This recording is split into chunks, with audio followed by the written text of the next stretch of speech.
You are locked in on the Stingray Show, and coming up on this edition, we are going to be talking with a rock star from the University of South Carolina who passed for over 7,600 yards in his career, and he had a record of 20 and 14 as a starter at South Carolina. Ladies and gentlemen, I'm talking about Stephen Garcia will join us on this edition of the Stingray Show. Guys, we've got a lot to cover with him, so let's get things rocking and rolling. Hi, this is Tim Brando with a reminder. Those of you on Tide 100.9, look out. You're about to feel the buzz of Stingray. This is Stephen Ray, a.k.a. Stingray, coming to you live from Tuscaloosa, Alabama. I'm Heath Hopkins. I'm here in DeSoto County, Mississippi, right outside of Memphis, Tennessee. You know, Mark, I'm going to put you on the spot. Do you feel that responsibility to pay it forward and give some kid a chance coming up in the ranks, kind of like Tony did for you? Why do you think I'm talking to Stingray tonight? Thank you, man. I appreciate that. No, I mean, look, no. Hey, Stingray, Here's the deal.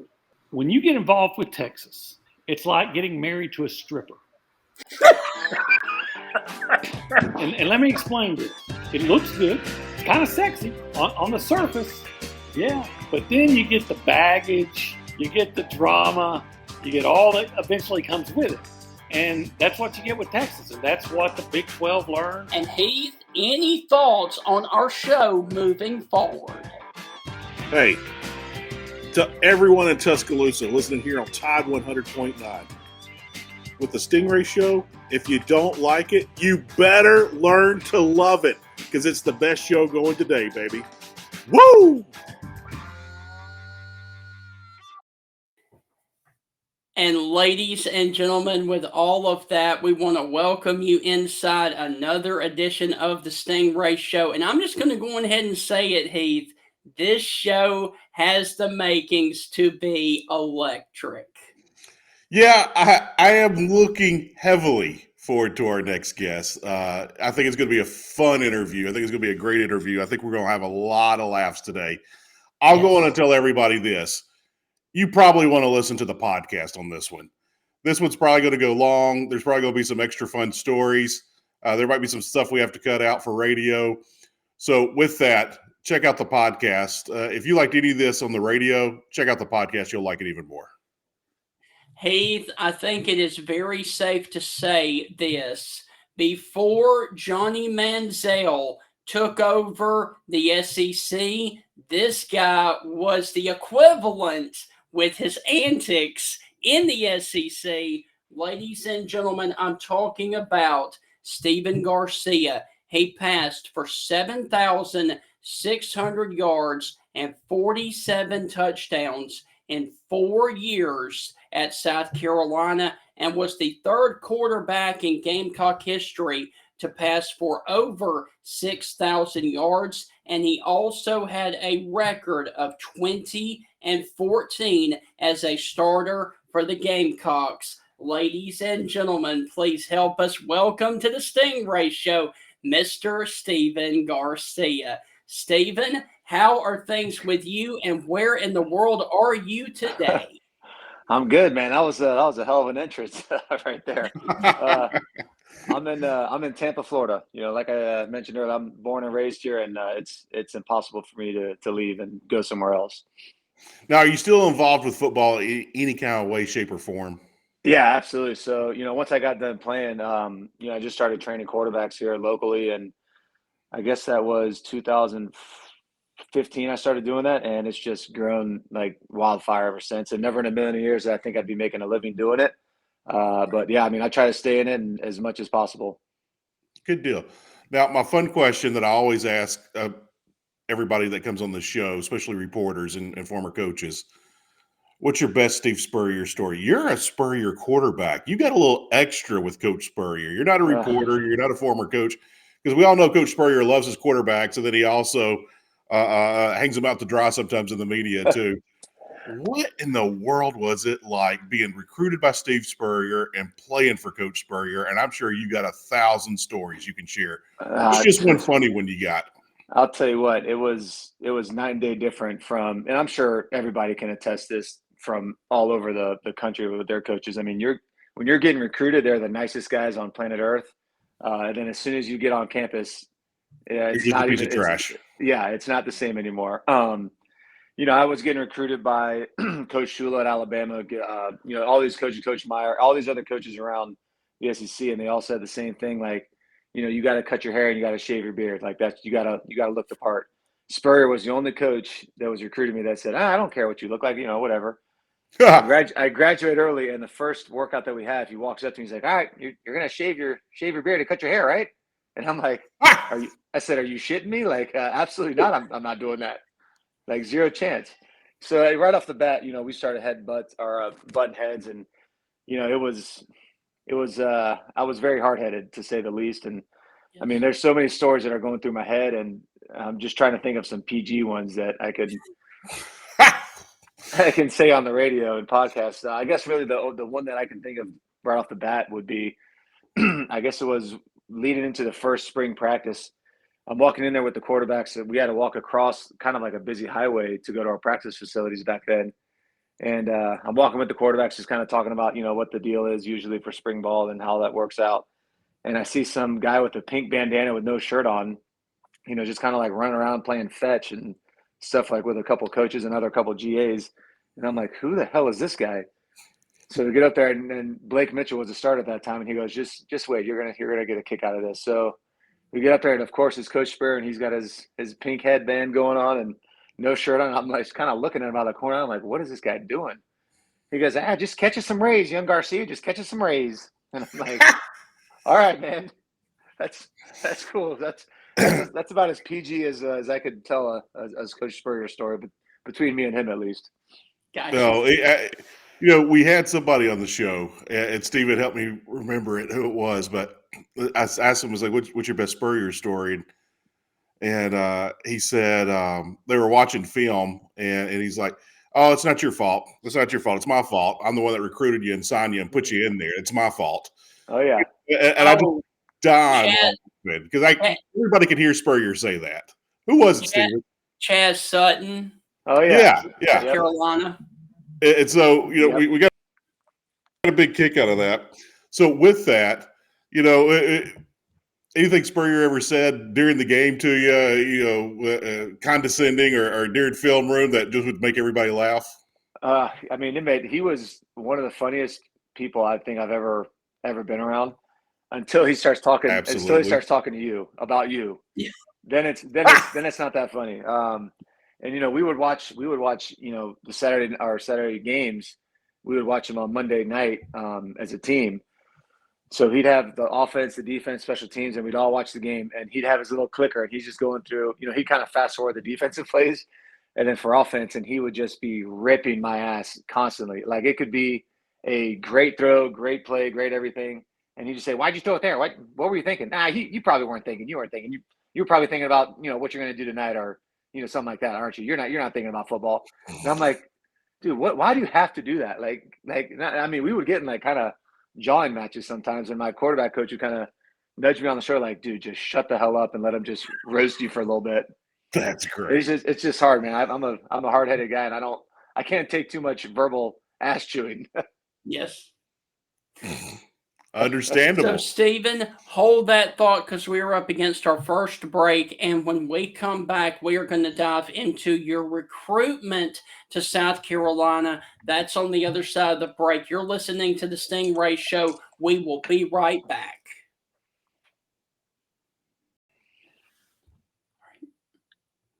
Welcome back inside the Stingray Show. Our guest this evening is Stephen Garcia, the former quarterback from South Carolina. And before the break, we were talking about, your interactions with Coach Steve Spurrier. But Stephen, let's go back a little bit further. Coming out of high school, besides South Carolina, you had offers from Florida, Oklahoma, Ole Miss, as well as others.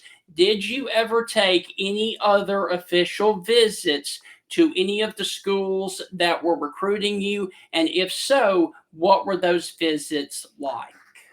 Oh, they were awesome. I took, obviously I'm in Tampa, so I would go up to Florida. I probably went up there 4 or 5 times, took an official visit there. I'm not a huge Gainesville guy. I didn't like anything about it, just to be completely honest, other than, being a Gator.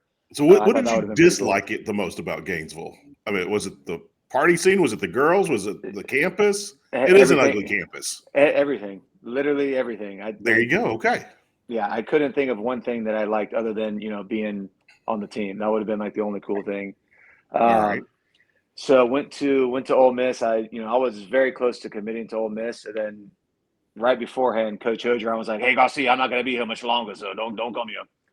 So didn't go to Ole Miss, but I did actually go to Starkville since I was in that Mississippi area. I loved Starkville. Just wasn't really. I knew nothing about it, to be completely honest with you. Took a visit to Athens, Georgia. I loved Athens. Matt Stafford was my host. It was really cool. Had a great experience there. And I think that was it as far as visits. That kind of Oklahoma and Louisville kind of came on a little bit later in the scene, but I wanted to kind of stay somewhere in the SEC and this part of the country. So, Stephen, I do have to ask you a quick follow-up. What was it like meeting Coach O for the first time, especially when he was young and a fiery coach there at Ole Miss? Awesome.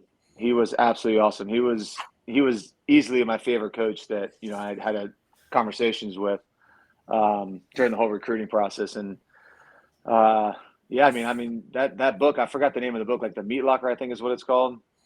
He references me several times in that, and I mean, I think he would have been absolutely awesome to play for. Now, Stephen, there's been some legendary stories about when O was at Ole Miss and recruiting and things that happened with recruits and for recruits and benefits and everything. Can you walk us through what happens at a recruiting visit for Ole Miss? What happened to you at your recruiting visit there in Oxford? Well, I'm married now, so I don't, and my wife's in the other room. I don't want to dive too much into that. I got you. I think she heard me through the door, so that's awesome. So, but yeah, I mean those visits were out of control. Ole Miss was unbelievable. Yes. Well, let me just ask this, and I won't get you in trouble. When you check in, because I've always heard that there's either a host walking to your room or there's a surprise host in your room when you get there and check in. I've heard that story a million times from Ole Miss recruits over the years. So, okay. So we can talk about that maybe some other time. But thank you for confirming that, though. But that happens everywhere, though. Just to be honest. Fair enough. Yeah, fair enough. They're not the only ones doing that. Well, let me ask you this then: what was the worst recruiting visit you ever had? Was it Florida? None of them. They were all awesome. I think I just have something against Florida just because my uncle played at Florida State, and I've just never been a Gator guy. So I wouldn't say any visit was the worst because they were all phenomenal. I just couldn't get past like the Gainesville deal. I got you. So, Stephen, what ultimately made you decide to play for Steve Spurrier in South Carolina? I mean, a couple of different things. I mean, first off, I fell in love with the city of Columbia. Again, I had no idea where that even was on the map. But going there, I mean, the fans were incredible, and I think the main reason is, Coach Spurrier said something. It still resonates in my head to this day. It's like, you can go to Florida, you can go to Ole Miss, go to these other, Oklahoma, all these other schools, Notre Dame, that have this history, this rich history, this tradition of being a good team, and just be part of their legacy. Or you can come, to South Carolina, where historically we've sucked and we don't have any sort of winning tradition, and kind of create your own legacy and type deal. And in a way, I guess I kind of did. It clearly didn't end the way I wanted it to, but poo-poo happens, as they say. Right. Stephen, I'm a big fan of the movie The Program. That was filmed there at South Carolina. Yep. Do they even use that in recruiting visits anymore? They throw that pitch out like, oh yeah, we shot the movie The Program here. I mean, is that even mentioned anymore? Did you even know about that movie before you went up there? I did know about it. That being said, they never once brought that even up. Okay. So Stephen, who knows what they're telling these guys to recruit now? I mean, when you come to recruiting now, I bet they're just like, yeah, we don't really care. Here's a check. This is how much you're going to get paid to play here. It's crazy. What's the furthest far-fetched thing that was ever told to you at recruiting by any school? I don't know. It's been so long. I mean, you gotta think I was class of 2007, so that was many beers ago. Yes. All right, so let's go back to the X's and O's on the field. Your first action in 2008 came against rival Georgia. What do you remember most about your first action as a Gamecock versus Georgia? I mean, just the amount of pressure that I was kind of feeling. I was like, I'm a 18-year-old kid, and you're sending me to the Wolves Den playing against a perennial powerhouse in Georgia. I was kind of just looking around. I'm like, holy hell, this is the big time. And I got a few plays and ran around a little bit and threw a ball. I believe it was like Freddie Brown. That I think he was in bounds, but they called him out of bounds. But yeah, I mean, it was. There's nothing like playing the SEC. I mean, it doesn't matter where you play at. You could be at home, you could be in Athens, you could be at Starkville, you could be in Vanderbilt, you could be anywhere. It's a show. It's big time. Right. I'm going to ask you about the great upset when you beat Alabama. I mean, that was a CBS game. That was a huge game. And South Carolina won that day. And I remember Coach Spurrier made mention to you at SEC Media Days a couple of years later that you were the best quarterback in America that day and bragged on you. What was it like that night in Columbia? What did you do that night to celebrate? Again, I can't really dive into that too much, but it was insane. I mean, but we had a house. Me and two teammates of mine had a house, pretty decent sized house, and we had basically the entire team over that night. And I mean, it was it was wild. It was wild to say the least for I think 2 nights actually. But yeah, I mean, that game was insane. And everybody always asks me like, what was the difference in that game compared to anything else? And people are kind of shocked when I tell them like, Spurrier was as relaxed as I've ever been around him. The whole week of practice, he was like, yeah, just go be you. That was his like kind of main thing telling me specifically. He's like, just play your game. Just do what you do what you do, how you operate. And I was like, man, I wish you would have been like that my entire career. I think things would have been a little different for us as a team and, me personally. So, it is what it is. A quick follow-up to that. We had somebody on the show and they mentioned that after that game, and I cannot remember which one of your teammates it was, but they said, oh yeah, Stephen was behind some bar and you had your pajama pants on and he's like, oh, he was serving drinks. He was having a good time. Oh yeah. Yeah. That could have been a regular Tuesday though. I mean, that was kind of standard operating procedure during those So years. you were that guy on campus that wore his pajama pants everywhere. I don't know what the pajama pants reference are. I don't think I ever wore those, but I mean, I did wear a bulletproof vest every now and then. Yeah, one of my buddies was in the FBI, or his dad was in the FBI forever, and gave me a vest. I actually still have it in my room, so I would wear that like underneath like a sports coat or something. Just I don't know, just being stupid. But yeah, it was pretty wild. It got hotter than hell in that thing. So, Stephen, let's talk about that game on the field. What are some highlights that you remember about playing in that game versus number 1 Alabama in the upset? I mean, really, I think the first drive. We converted on a couple third downs. I'm kind of looking at the guys, and I'm like, dude, we can play with these guys. Like it. To hell with them. They're Alabama. They're defending national champions. This Greg McElroy hasn't lost a game in ever. But we're playing ball with these boys. So let's see how it happens. And we score on that first drive. Marcus catches a little Texas route, as we called it. And, then we just scored again, and just, defense was playing lights out. Special teams was playing lights out. And, kind of going into halftime, I'm like, we're going to win this damn game. So, yeah, there were several moments of that game that I, can recall that were just, as Coach Spurrier would say later in the interview, he's like, yeah, we just gave fate a chance. I don't know where he got that from, but he loves saying that phrase. Yes. So on that note, we've got to take another break, and when we come back, we are going to dive into the 2009 season for South Carolina and Stephen Garcia. That's on the other side of the break. You're listening to the Stingray Show. We will be right back.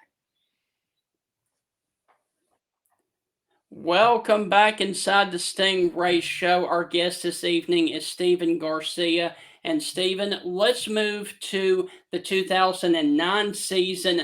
The South Carolina Gamecocks started off SEC play on the road at Sanford Stadium versus Georgia. What do you remember most about the first game you played between the hedges at Georgia, and how electric was that atmosphere? Oh, that was wild. We should have won that damn game, to be honest with you. I still talk with Rennie Curran, the guy that actually tipped the ball, as we're getting ready to score at the last play of the game.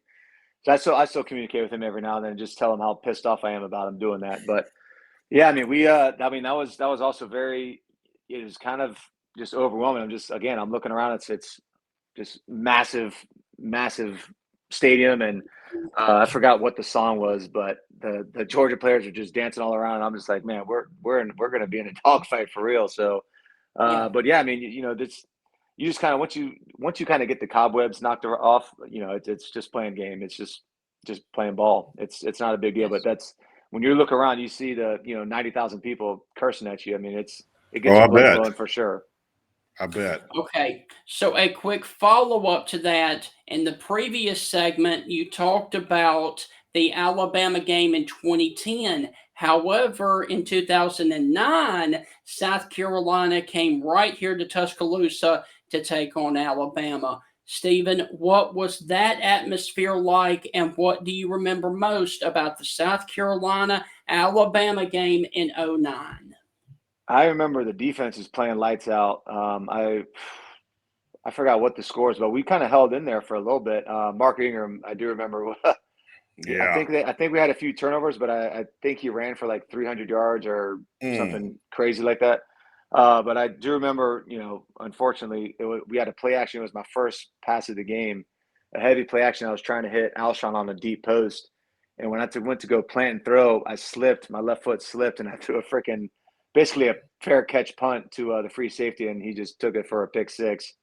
So that kind of set the tone. But yeah, I mean, we ended up fighting back and made some big plays. We had our chances to kind of stay in the game, and I think it was like a 1 or 2 score game. When it all was said and done. But yeah, I think that kind of gave us a little momentum that we're in Tuscaloosa. We had to have a pick six to start the game.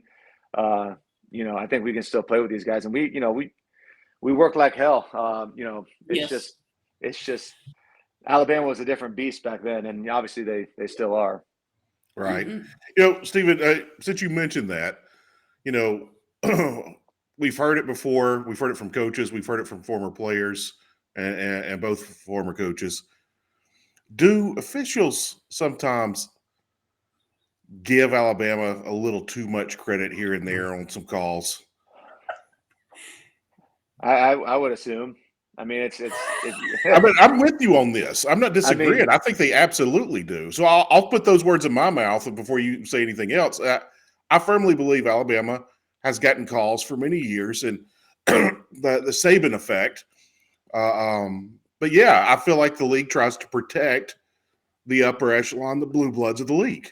Well, I mean, you look at the NFL and Kansas City. I mean, how many holding penalties did you see in that Super Bowl? That I don't think they got called for one. So. Yeah, I mean, there's definitely some substance to that statement, in my opinion, at least.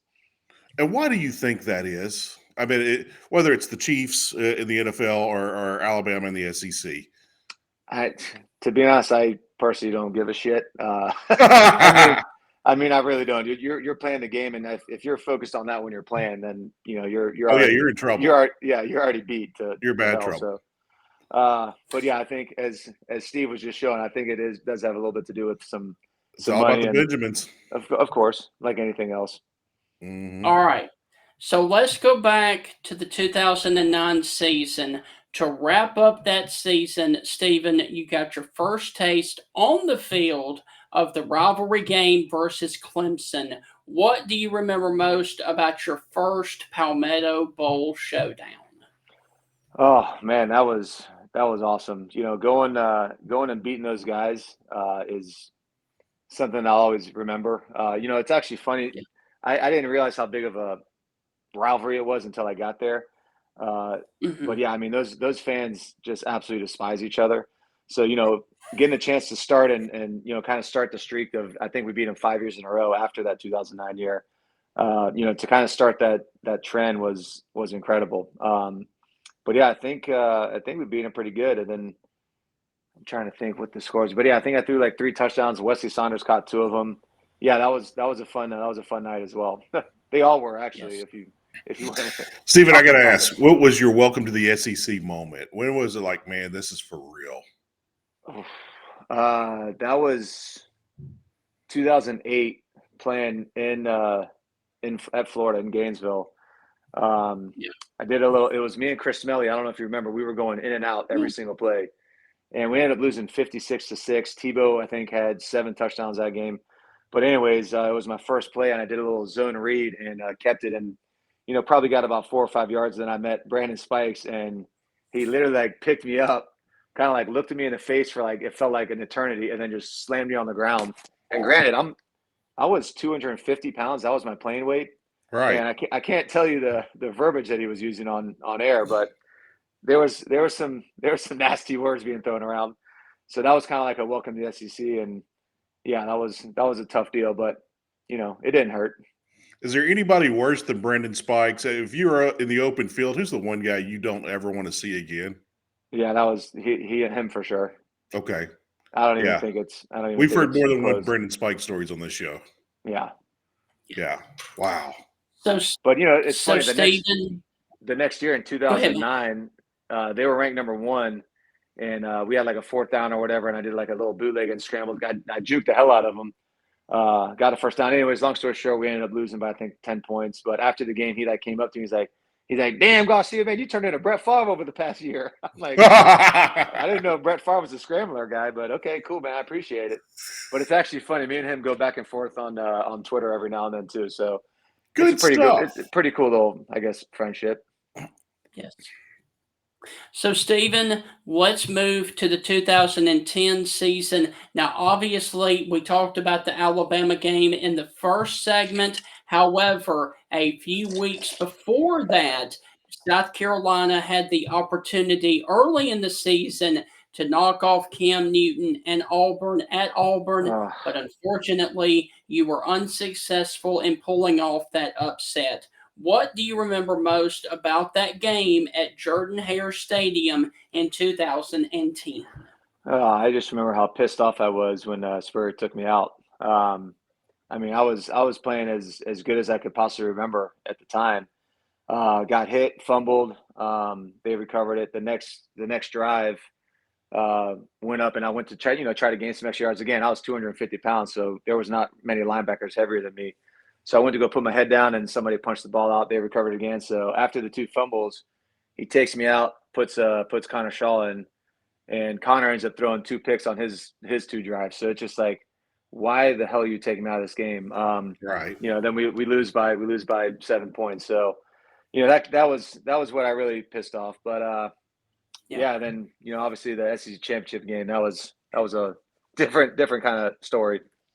Mm-hmm. Mm-hmm. You know, Stephen, you mentioned earlier in the show that you're working with quarterbacks and things these days. Is there anybody that we would recognize? Any names that we'd recognize? I guess you've worked with before. Not that I can think of. I guess the first crop of guys that I started training. One of them went to Mount Union.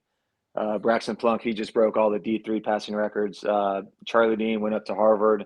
He was a 2-year start over there. He just grad transferred to Western Carolina, so he's done playing ball over there. Trying to think who else. but yeah, nobody in the SEC ranks as of yet. Okay. But I think this next round of guys, I think probably have a couple guys that are going to get recruited pretty heavily. Right. Any name that we could that you can think of that we can be proud of to say we broke their name first on this show? Who would that guy be if you had to guess? Man, maybe my son. Yeah, he's got 2 years left of high school, and he's finally turning his brain on and trying to, and he's figuring out like what it's going to take to get to that level. And beforehand it was kind of just fun and games. Now it's a real serious type deal. Awesome. So, Stephen, hold that thought because we were up against yet another break. And when we come back, we are going to dive into the SEC championship game in 2010. That's on the other side of the break. You're listening to the Stingray Show. We will be right back with Stephen Garcia. Welcome back inside the Stingray Show. Our guest this evening is Stephen Garcia.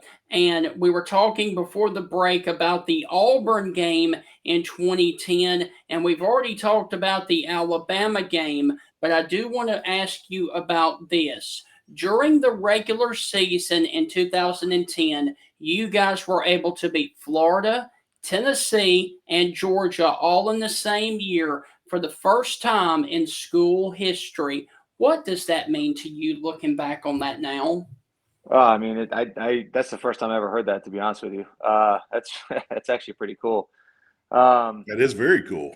Yeah, I mean, so that kind of goes back to what Coach Spurrier was saying in his whole recruiting pitch. He's like, you can go to these other schools where they've historically been successful, or you can come here where you kind of start your own tradition, your own legacy, and for the fact that that's the first time that's ever happened in school history is wild, and I bet it hasn't happened since then either. Right. Stephen, we remember all the headlines and the fun stuff that you did back during college days. And talking to you, you seem so much more mature now and down to earth and grounded and everything.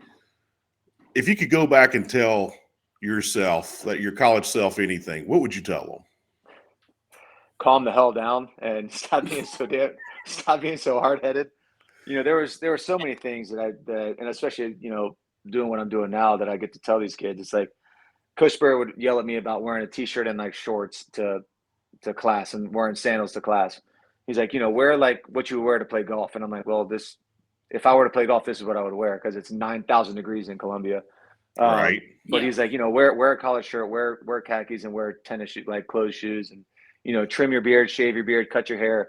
And I was just extremely hard. I said, I'm not doing that. Like, I was like, I'm a grown ass man. Like, I'll wear what I want to wear. And it's just little things like that I wish I would have just done it just to appease him. And I think we would have had a little bit different of a relationship. But again, it is what it is. But yeah, I definitely would have just told myself to calm down and kind of listen up a little bit more intensely. If you had a DeLorean time machine and Marty McFly to take you back in time, what would you change? Would you change anything? I mean, I had an absolute blast. I probably would have changed a few. Well, I definitely would have changed a few decisions I made that ultimately kind of affected, my career and how it ended. But again, you don't have a time machine, and there's nothing. Right. I spent a lot of time dwelling in the past, especially when I got done playing.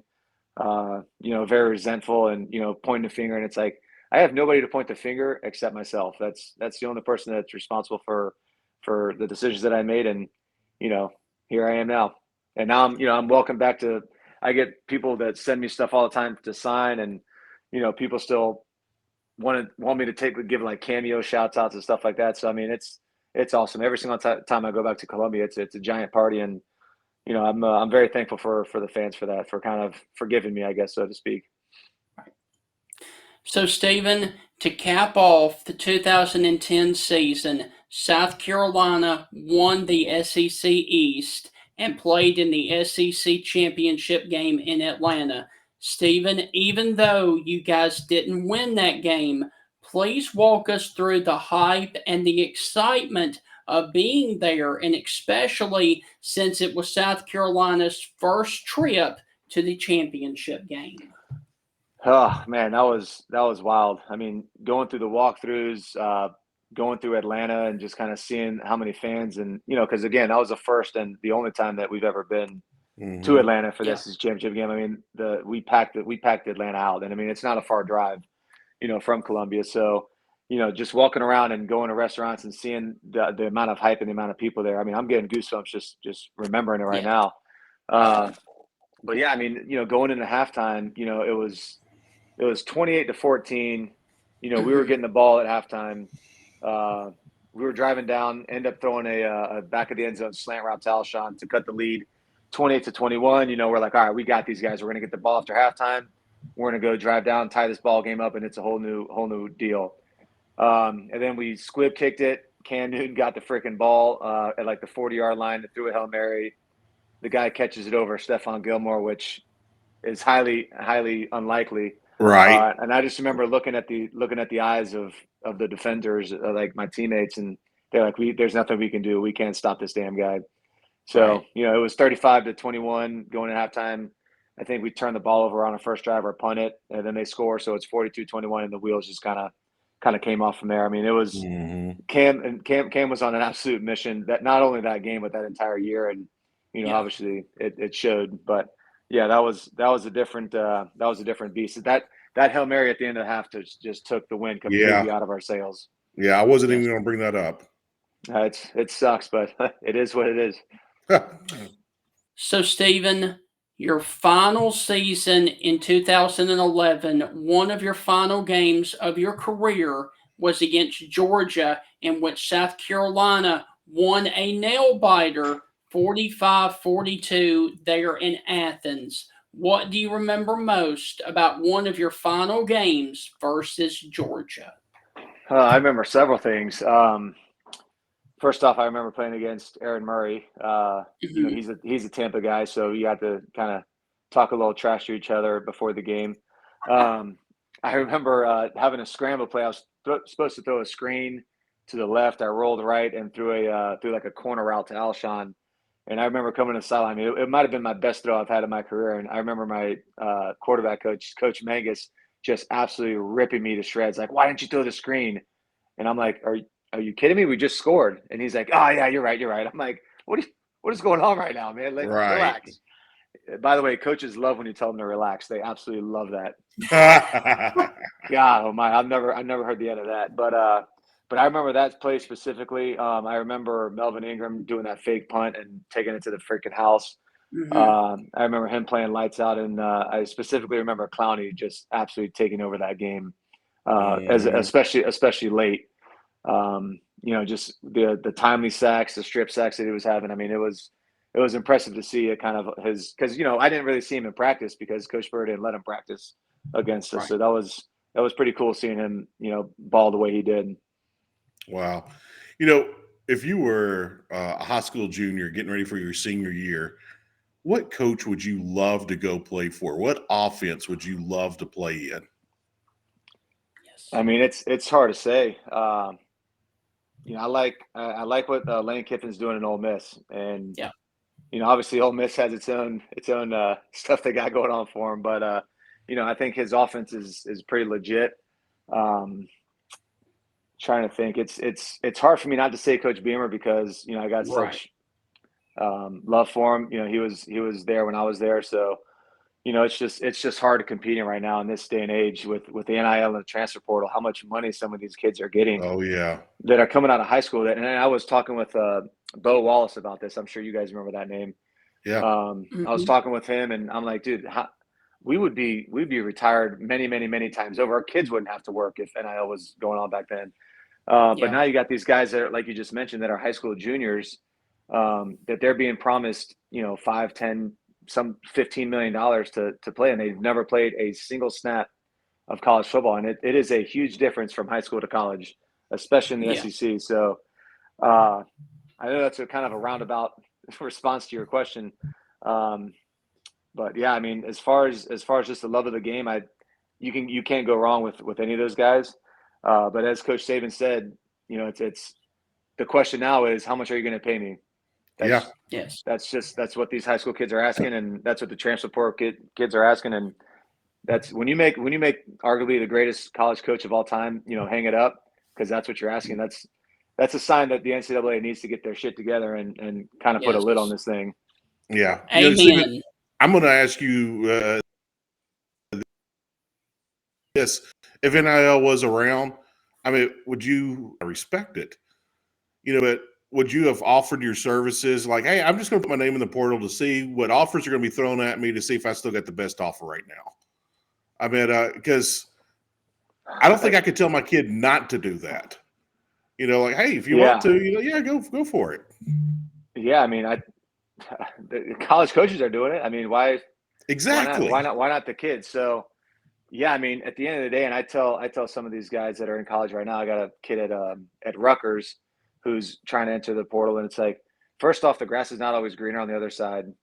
So you never know. You could burn that bridge. Who knows what's going to happen? But at the end of the day, you have this much time in your life to make money playing this sport. So why not take as much advantage of it as you could? So, it's a double-edged sword, but I think they got to figure out a way to either put a cap on it or make it incentive based. I mean, I don't have the answer. I don't know, but it is the wild, wild west right now. And I think it's definitely hurting college football.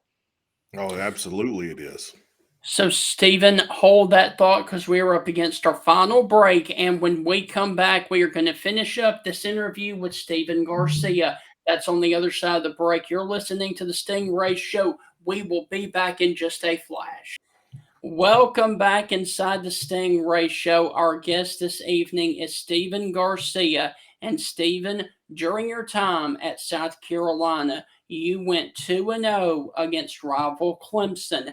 How satisfying is that for you? Mm-hmm. Oh, it's very satisfying, especially the amount of trash talk that I can give to some of the guys that obviously I played against that I'm not friends with. We do I forgot what they call it. It's at some brewery in Columbia, but it's basically old Clemson guys versus old Carolina guys, and it's basically like almost like a beer drinking thing. So I don't think I've lost to those guys in that either to date. So. But yeah, I mean, it's awesome, getting a chance to kind of be able to hold that over their heads. It's tough as of late, but it's nice that at least I can talk a little shit to them. So, Stephen, I do have to ask you, a dear friend of mine is Clemson Tom, and he actually has a question for you. Ask him if I would have been his favorite go-to receiver if you guys had played together in the Arena League. Absolutely, man. I got to link up with him again. We did a few things together when I was working in Orlando. I know he was living there as well. So ask him when you talk to him, ask him about the beer chug that we had. Ask him how that went for him. Okay. He'll get a kick out of that. Yes. All right. I've also got another fan question for you.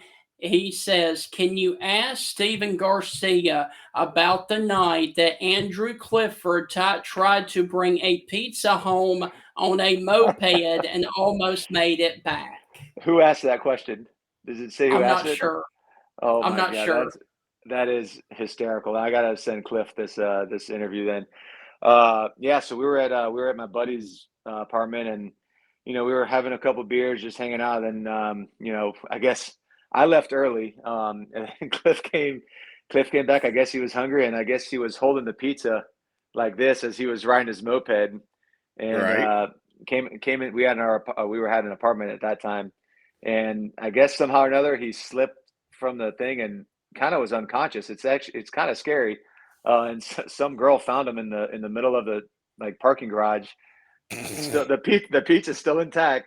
He's like blood everywhere. The scooter's on his leg. They had to rush him to the hospital. He got stitches on his forehead. Wow. Yes, and the next day, I think it was the headline. It was pizza wielding quarterback slips and falls on scooter or some. It was absolutely hysterical. I gotta get Cliff on here to explain that story. That was unbelievable. We have got to find that and just post that on our Facebook page, that article. That's hilarious. I'll find it. I think I have a picture of it.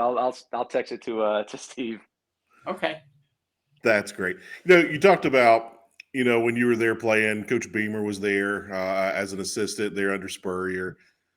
You have any contact with Coach Beamer now? Do you ever talk to him when you go up there? Do you guys get to hang? Mm-hmm. Oh yeah. Yeah, I've been up there. I try to make it up there for at least one game a year. Over the past 3 years, I've had some other, marketing stuff that I've been doing with those guys, and got a chance to see them, out of football arena. So it was cool to hang out with them and kind of just shoot the breeze with them and not really talk about football, just talk about, life and everything else. So that's always pretty cool. I know that the NIL and the transfer portal stuff is just, it's aging everyone pretty rapidly. Absolutely it So is. yeah, and it's, I hate it for him because he is an all-time guy that just loves football. So it sucks that it's come down to like money and everything else. But again, that's the nature of the beast. But yeah, I'm pulling for him. I'm pulling for him big time. He's one of my favorite coaches that I've ever been around, and I'm happy that things are going well for him in Columbia, and I hope that things continue to improve for him. So, Stephen, I have 2 questions left for you. The first one and the last one about your playing career. Looking back over your entire career there at South Carolina, which player from an opposing team talked the most trash to you, and what were some things that they would say to you? Oh man, I mean there was no shortage of trash talking. Trying to think, because I mean I'm a pretty good trash talker myself, and I would let it fly with the best of them. So, I mean, I would have to say Brandon Spikes, and like I said, I can't really say like between those linesmen, there was nothing that you couldn't say, literally nothing. And I bet if I were to say some of the things that were said between those lines, I'd be canceled, and every single person I ever played against would be canceled. So I'll leave it at that. But Okay. but yeah, I mean, I had a freaking blast. That was arguably one of my favorite parts of the game was, Yes. crashing somebody's head and then being able to talk a little trash to them. Right. All right. And Stephen, my final question for you is simply this. Looking ahead to the 2024 season, how do you think the South Carolina Gamecocks are going to do this upcoming season? It's tough to say. It really is. I'm pulling for them. I know they got a hellacious schedule. We got a new quarterback in Lenore Sellers, which I've seen him play. I think he's got all the ability in the world. I'm hoping that our offensive line can kind of block for him a little bit. But that's life in the SEC. You just never know. We're very unproven. Yes. I don't know. I got to take a peek at that schedule. I don't have it. I don't memorize it. But I mean, I'm hopeful that we make a bowl game. It's I don't know, man. That's a hard question. Yes. To be honest. I'm hoping for the best, but at some point you got to be a little more realistic with expectations, and it's hard to say. Stephen, I got a couple of questions for you before we head out. But what was the most fun you ever had playing football? Was it Pee Wee? Was it in high school with your boys? Was it in college? When was it for you? It was my freshman year at South Carolina. I was redshirted, so I was doing all scout team stuff, and going against the first team defense and just torching their ass. And I mean, I got to play like I played in high school. I mean, I got to scramble around. I didn't have anybody screaming in my ear like throw. I didn't have any of that. I mean, I was just literally just running around like however I was doing in high school, and we were killing them. And that was definitely my most fun year, which is Wow. kind of sucks to say, especially after starting 34 games in college football. But yeah, my redshirt year and kind of just playing balls to the wall was my favorite, or most fun at least. There you go. Steve Tannehill had the reputation of party, and he had the mullet and everything. You ever have any conversations with that guy? Did you guys ever get to hang or party? Oh yeah. Well, tell us a Steve Tannehill story, because that's a party I want to go to hang out with you two. I'm sure that's going to be a fun night. But he's a lot more tame. Okay. From what he used to be, from what I recall or what I've been told. So now I'm kind of carrying the torch of the party guy. But yeah, I mean, I'll go up there, and he owns, I think, a couple different bars now, and every time I come up there, he's like, "Yeah, man, make sure you swing by and sign the wall, and we'll drink a beer and all this other stuff." And yeah, it's not as crazy as you would think. I mean, we're both a little bit older now, but Yeah, we'll still throw them back pretty quick. There you go. Well, my last question for you is this. What is the funniest thing that was ever said in the huddle or on the sideline during a game?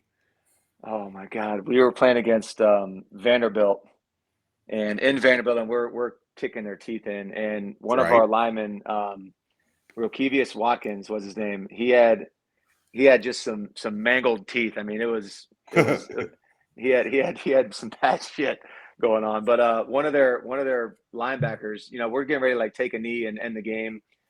And one of the linebackers like, man, you got like a yuck mouth. You got yuck mouth. I bet your breath smells like, you can imagine. And Rokevius, the next play, we're getting ready to take a knee again. He just comes off the ball full speed and just like a water buffalo and just smashes this guy into the ground. And he goes, "That's right. That yuck mouth just put some of that ball juice on you." And I was just like, what? I'm just sitting there. We're all looking at it like we're taking a knee, and they start, we start scuffling and stuff. And he said, "Come get some of this ball juice next play." And I'm just like, dude, like we're trying to end the game, get the hell out of here. Right. Like, what are you guys talking about, man? Jesus Christ. Well, yeah, that is hilarious. Yeah, that was pretty funny. There were some other funny ones with some other players. I know playing against Arkansas, this is another funny one. We're getting our ass whipped in Fayetteville, and the fans are talking trash to Coach Spurrier's adopted son, who's not a very tall guy.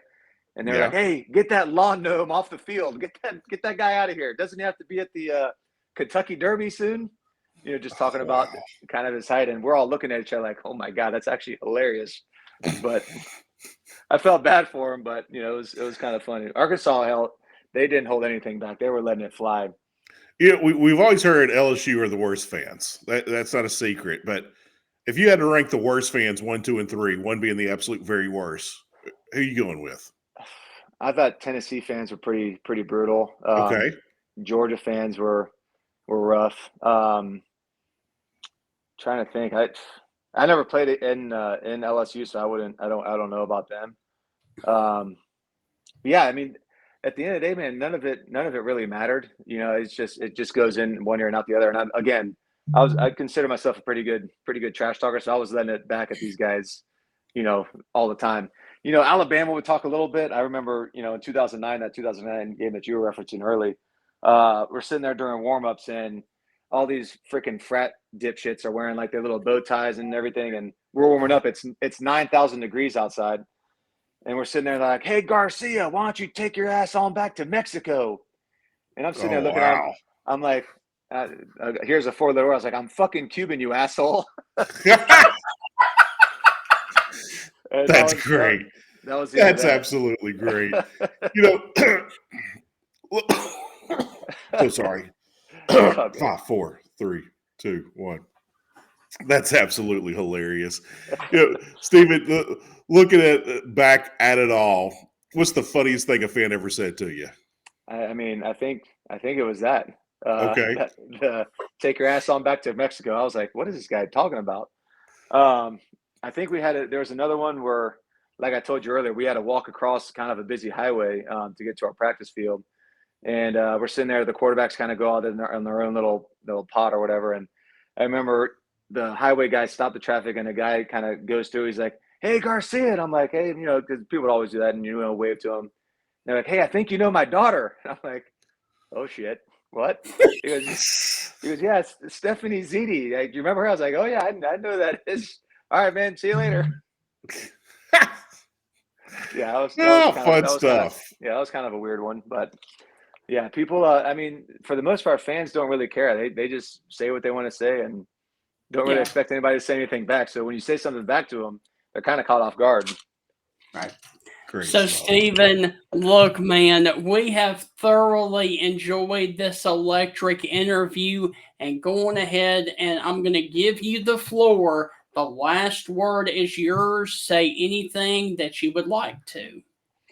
Oh man, put me on the spot. I don't really have much to say, man. I feel like we've said a good amount, man. I just I want to appreciate you guys for having me on, and apologize that it's taken so long to get on here. But yeah, I look forward to doing it again. And I know me and my old teammate Pat DeMarco we're actually looking at starting our own podcast to kind of encompass the South Carolina deal. So when we do that, want to get you guys on the podcast as well. And Anytime, brother. Anytime we'll we get can help you, just let us know.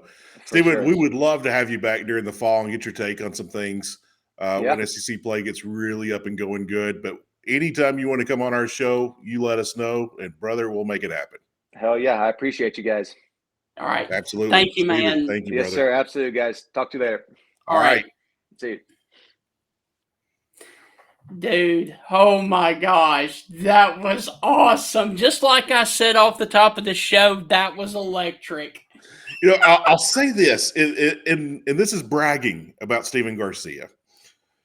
We had Stephen on, and I want to say March Madness was going on. This was a couple of years ago, Stephen.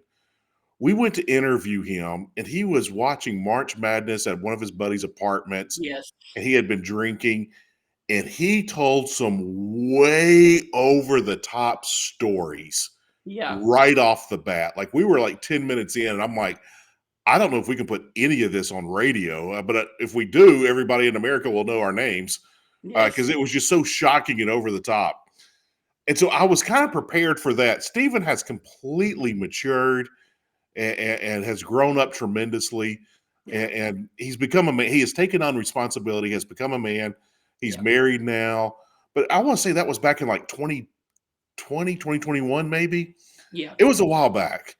So, you know, it's so great to have Stephen on. And it looks like he's got his act together. He's training youth in football. He's getting quarterbacks ready. He is helping them tremendously. You know, he talked about a kid at Rutgers, talked about playing quarterback, a kid at Harvard that was playing quarterback, and some other kids, one kid that broke the D3 record in passing at Mount Union. Stephen's doing great things. So he is a contributing member of society. He is a wonderful, fun person. It sounds like he's an excellent coach and mentor to these quarterbacks. Oh, yeah. But I'm just glad that he's got his stuff going in the right direction. And Heath, let me also say this. No better person to make an example out of kids. Hey, don't do what I did in college. Do it this way.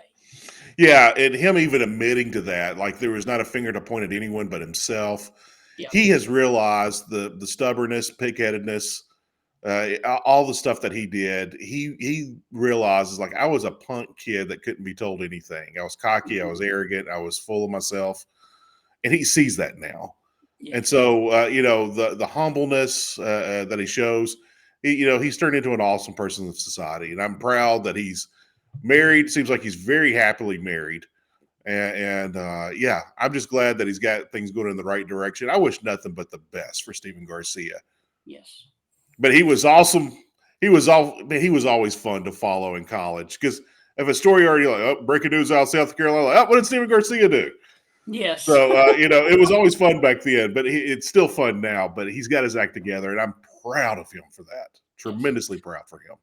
So, Heath, on that note, unfortunately, we've got to sign off again on the Stingray Show. We hope that you guys have thoroughly enjoyed it with Stephen Garcia. Tomorrow evening, we are going to be doing a lot more analysis as we are going to bring on Chris Lee of Southeastern 14 and Steve Robertson to talk a little SEC baseball and to get their take on the NFL draft from this past weekend. That is on the Thursday evening edition of the Stingray Show.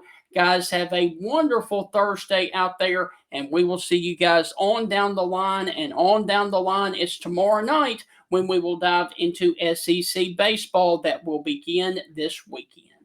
Check out the podcast on Spotify or Apple Podcasts. This show is a million times better than what you heard on the radio. Check out the podcast. Good night, Tuscaloosa.